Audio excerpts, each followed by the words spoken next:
Poland has seen its fair share of invasions. Its central position and powerful neighbors have made it a target for military incursions from many different sources.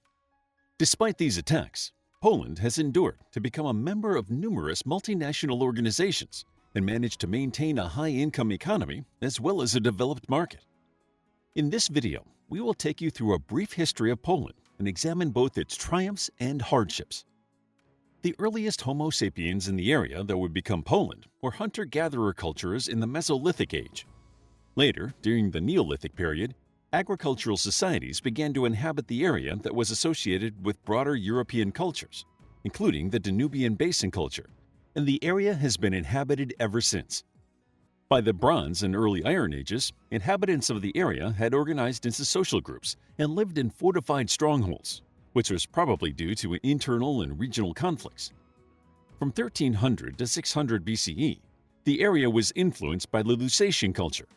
Each new influx of people assimilated with the indigenous tribes, bringing new advancements and encouraging trade. By the 5th century BCE, the trade route known as the Amber Road, which linked the Baltic Sea with Rome and the Mediterranean, wove through the area. Then, in the 4th century, the Celts began spreading their influence throughout Europe, followed by the Germanic people in the 1st century BCE. By the 500 CE, Slavonic tribes had arrived in the area and became the dominant ethnic group. They established strong administrative centers, trading settlements, and places of religious worship. These tribes were also able to fend off further invasions by nomadic tribes from Asia and other neighboring principalities. An increase in trade led to further growth, and more settlements sprang up along the trade routes. One Slavic tribe, the Polans, gradually rose to prominence, subjugating neighboring tribes and expanding their territories by the mid-10th century. The first mention of the term Poland and Poles comes from medieval chronicles in the late 10th century. These West Slavic people inhabited forested areas in the region, living in small cultivated areas and grouped into clans that had numerous tribes. The first ruler of the Polans to be mentioned in writing was Mieszko I, generally regarded to be the founder of the Piast Dynasty. The Piast Dynasty was the first ruling family of Poland, and legend has it that they came to power in the 9th century when Prince Popil of Gnesen died. According to the stories, the Piast Dynasty was descended from the son of the prince's plowman, named Piast. In 966, Mieszko introduced Roman Catholicism, and a missionary diocese was established in Poznan. Mieszko relied heavily on Rome, and Poland officially became their subordinate in 991 while resisting the expansion of the Germanic Holy Roman Empire.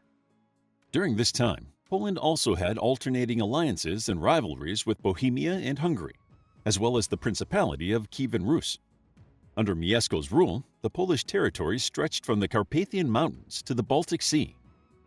Although Mieszko's son, Boleslav I the Brave, continued to strengthen and expand the country, subsequent rulers experienced significant challenges, including periods of decentralization, especially during the era of feudal fragmentation that lasted from around 1138 to 1320.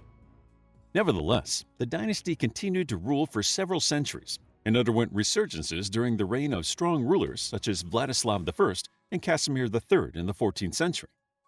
Vladislav I, also known as Vladislav the Elbow High, reunited Great Poland and Little Poland and renewed the kingship upon his coronation in 1320. His son, Casimir III, came to power in 1333, restoring the Polish kingdom and improving its position by negotiating with Bohemia and the Teutonic Knights, both of which were major enemies of Poland. Casimir was deemed to be a peaceful ruler, a skilled diplomat, and a peasant ruler, for which he was given the title Casimir the Great. Among his other successes was the unification of the government, codifying unwritten laws, and founding Poland's first university in 1364 at Krakow. Casimir died childless and chose his nephew, Louis I of Hungary, as his successor. However, Louis was never able to exert much power in Poland.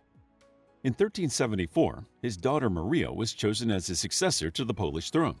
However, on his death, the Polish lords blocked Maria from inheriting the Polish crown in favor of her younger sister, Jadwiga.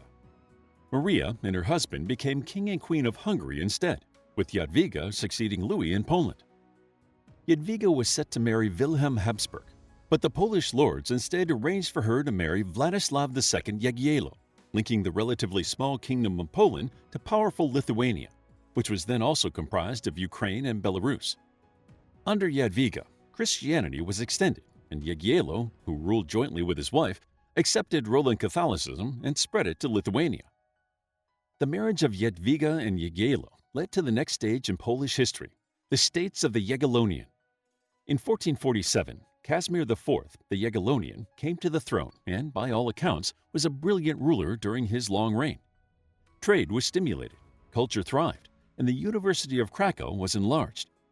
Clashes with the Teutonic Knights were ongoing, but trade routes were reclaimed, opening access to the Baltic. Poland reached new heights under the final two rulers of the Jagiellonians, Sigismund the Old, who reigned from 1506 to 1548, and his son Sigismund II Augustus, whose reign ended in 1572. During the 16th century, Poland had to contend with an alliance between the Teutonic Order, the Habsburgs, and Moscow, which they did manage but with limited success. However, Sigismund II Augustus managed to form a pact with Lithuania that united the two countries. The Union of Lublin was agreed upon in 1569 and was finalized as Sigismund II had no heirs, making the Poles fear their current personal union, known as the Union of Krakow, would crumble after Sigismund's death. The Jagiellonian line in Poland died with Sigismund II Augustus in 1572. The new Commonwealth of Poland and Lithuania was one of the largest states in Europe. In the early 17th century, it comprised nearly 400,000 square miles and had around 11 million inhabitants. The country was a cultural melting pot, with Poles, Lithuanians, Ruthenians, and Germans, as well as small numbers of Tatars, Armenians, and Scots. It also demonstrated religious tolerance and, as such, was a multi-faith country, with Roman Catholics, Protestants, Eastern Orthodox Christians, Jews, and Muslims practicing their faiths freely, and many living under their own laws. Although the Commonwealth of Poland was still a monarchy, it gradually became dominated by the Polish nobility, called the Szlachta. The Szlachta insisted on the equality of all its members, from the poorest to the most influential. While the majority of Europe was practicing unlimited centralized authority and absolute sovereignty, Poland was adopting a Szlachta democracy that was more inspired by the Roman Republic. The Szlachta focused on Poland's constitution, its position as a barrier against the East, and its function as a granary for Europe. However, they ignored their inherent weaknesses, such as finance, administration, and military strength. Throughout the 17th and 18th centuries, various royals vied for power in Poland to the extent that the Commonwealth was in near constant jeopardy. The elective monarchy meant that various foreign powers, including Russia, Austria, Prussia, and France, often interfered in Poland's political affairs, leading to instability. Under the rule of Augustus III, who reigned from 1733 to 1763, the Polish parliament, called the Sejm, was limited, and they were rendered essentially ineffective. They had no choice but to sit back and watch as Augustus III, who ruled from Dresden in Saxony, used the country for his and his family's own needs, and the state went rapidly downhill. By the mid-18th century, political factions were emerging that wanted to strive for economic recovery and spread the ideas of the Enlightenment.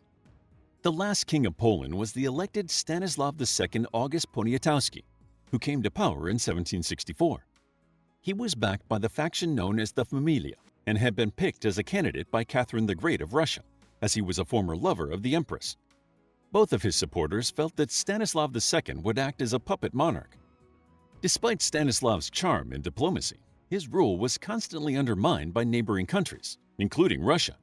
Soon, religious and nationalistic tensions erupted into civil war. The chaos resulted in the first partition in 1772, after which Poland lost about one-third of its territory to Russia, Austria, and Prussia.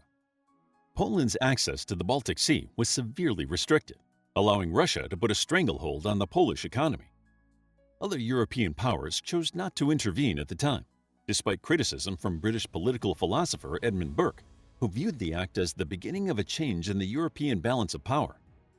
Despite these setbacks, Poland tried to revive itself and redirect its trade routes. However, these attempts were severely limited by the partitioning powers. Nevertheless, the arts and literature flourished, and there was an effort to boost Poland's infrastructure.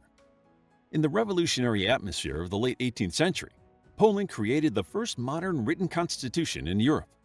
The formation of a constitutional parliamentary monarchy in Poland did not sit well with Russia and Prussia, as they feared that a revived and strengthened Poland might try to reclaim its lost lands. In 1792, Russia invaded Poland and forced them to abolish the constitution. In 1793, Poland was partitioned again, and while the Poles tried to oppose the Russian and Prussian forces, the uprisings were violently quashed. In 1795, the third partition occurred, with Russia annexing 62% of Poland, Prussia taking 20%, and Austria claiming 18%.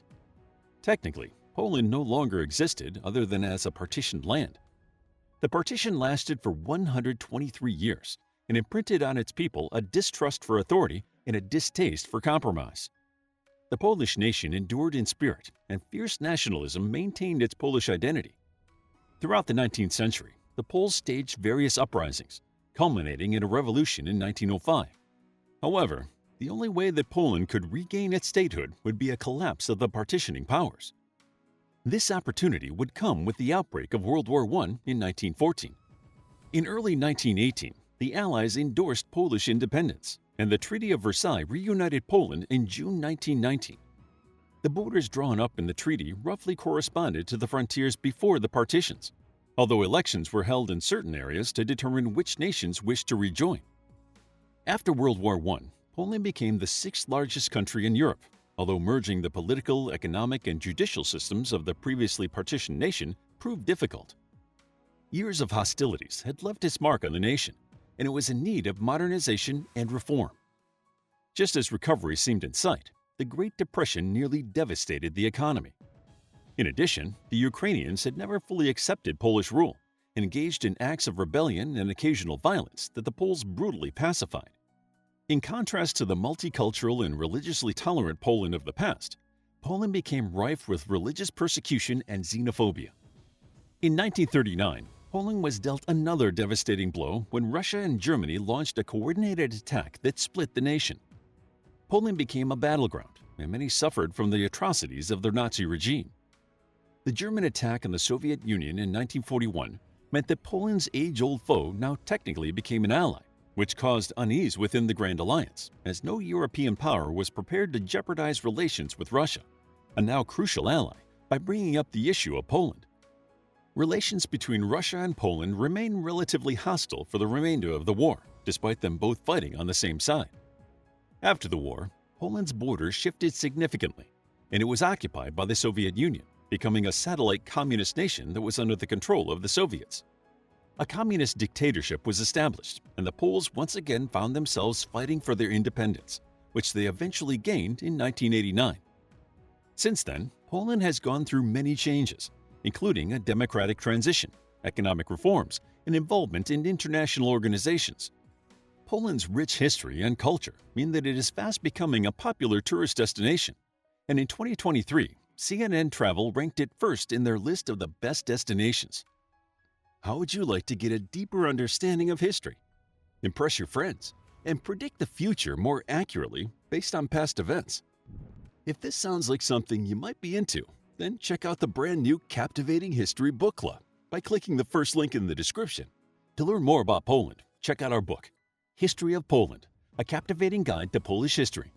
It's available as an ebook, paperback, and audiobook. If you found the video captivating, please hit the like button and subscribe for more videos like this.